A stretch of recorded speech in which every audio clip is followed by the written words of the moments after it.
سالت بود افتادی تو آب، یادته؟ اون وقتم کسی به تو شنا یاد نداده بود، خیلی کوچیک بودی.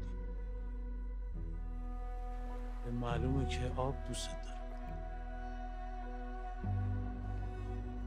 هدیه داری؟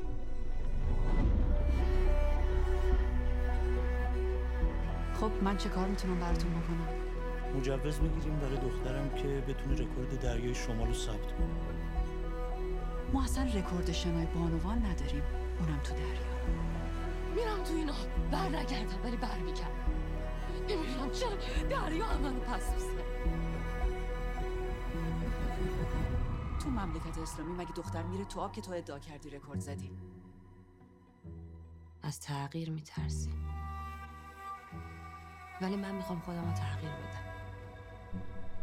هر کی جای تو بود کم می‌آورد. شنا، ولی خب تنها کاری هم که بلدم همینه.